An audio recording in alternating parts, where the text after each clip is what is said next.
This video is about racial hierarchies, their origin, development, and effects.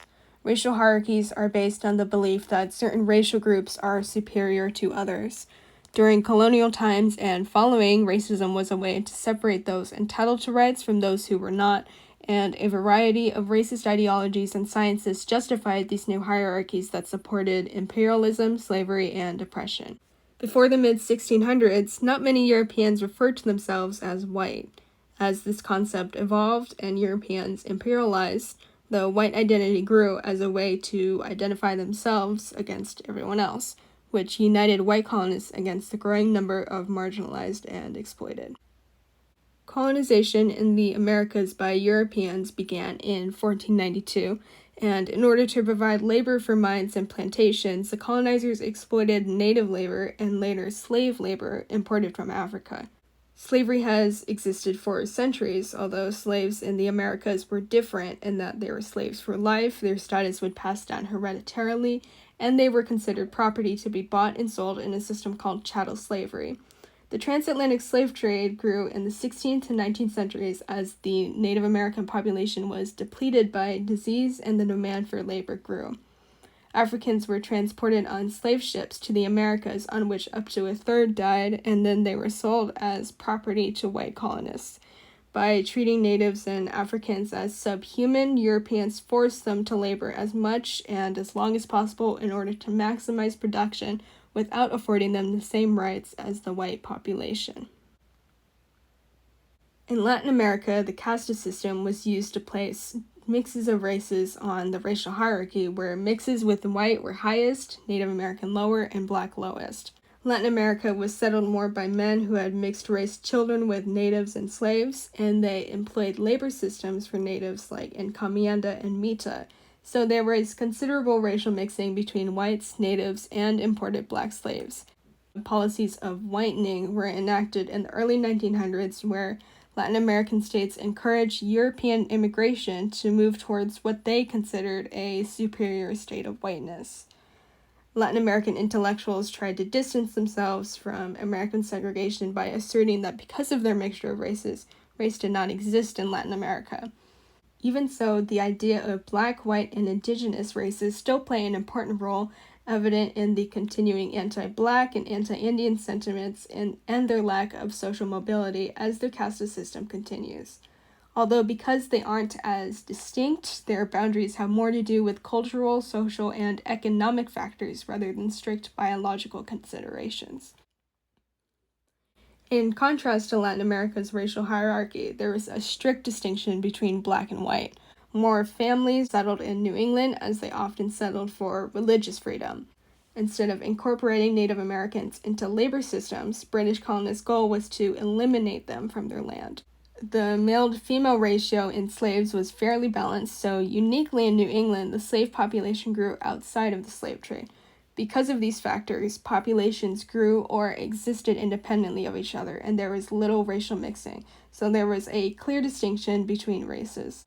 During the Enlightenment of the 17th century, European intellectuals came up with new ways to structure government and check power in order to protect natural rights. This within the American Constitution and American fight for independence directly contradicted with the system of slavery. America is built on the attempt to justify the paradox between natural rights and keeping slaves, meaning it required their dehumanization. Although slavery was abolished in 1865, beginning in 1877 in the South, Jim Crow was a system of rigid anti-black laws and etiquette norms which legitimized racism and created a segregated and oppressive way of life. It was supported by the belief that black people were below white people in intelligence, morality, and civility, and that relations between them would result in a mixed race that would destroy society. They had separate schools, public areas, bathrooms, churches, cemeteries, and so on under the policy of separate but equal. These laws and etiquettes were enforced by violence. Lynchings were public murders carried out by mobs, and it was used as an intimidation tactic to keep black people in their place, with over 4,400 recorded instances during Jim Crow, as they believed that they were prone to violent crime, especially the rape and harassment of white women. They used the defense of white women and white purity to justify extreme violence. Although today it is illegal to discriminate on the grounds of race, the legacy of America's founding in slavery and segregation continues in disparities between white people and people of color in opportunities, wealth, and education, and in the mass incarceration of Black Americans. During and after the decolonization of the Americas, the Industrial Revolution began in Europe in the 18th and 19th centuries, which encouraged the development of colonial empires as the demand for materials grew. New social science and pseudosciences developed to justify further imperialism and the growing gap between upper and lower classes. Social Darwinism is based on the theory of evolution, and it theorized that human beings were not all one species but divided into races which were biologically driven to struggle against each other to survive, and those who became powerful were innately superior. Phrenology, the study of skull shapes to determine mental abilities, a pseudoscience, supported social Darwinism, which contributed to the idea that Native Americans and Black people were biologically inferior. Eugenics is the encouragement of the reproduction of desirable human traits and discouragement of undesirable human traits in order to improve the human race.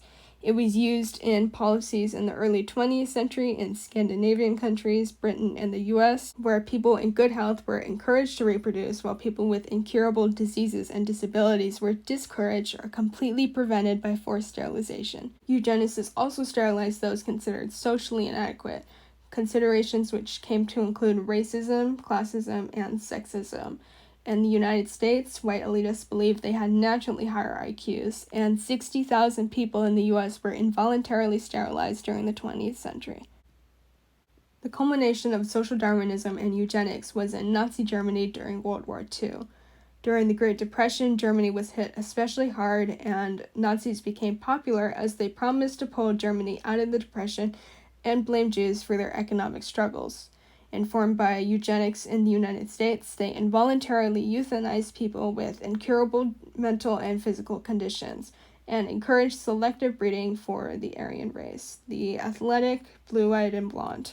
Although Jews are people who practice Judaism, the Nazis believed that their traits were passed down hereditarily, so even if they converted, it was considered an insincere conversion. They facilitated the expulsion and extermination of Jews and other groups like the disabled, homosexual, and communists to purify the Aryan race. 11 million people were massacred during the Holocaust, including 2/3 of Europe's Jewish population. After World War II, eugenics became associated with the Holocaust and Nazis, so eugenics organizations operated under the guise of other names and motivations, continuing to involuntarily sterilize until the 1970s. In Latin America, the caste system was used to classify different mixes of races, with higher percentages of white being higher on the hierarchy, biases which continue into present day. The Jim Crow segregation of the 19th and 20th centuries segregated Black and white people, which has led to lower quality education, housing, and opportunities. The belief in social Darwinism led to eugenics policies in the early 20th century involving involuntary sterilization. Finally, Nazi Germany's belief in the Aryan race and the inferiority of other races led to the genocide of 11 million people. Racial hierarchies came about in order to justify imperialism, subjugation, and slavery, with the belief that certain races were meant to occupy lower status positions and didn't deserve civil rights. Knowing the origin of these hierarchies are key to acknowledging their effects on history and continuation today.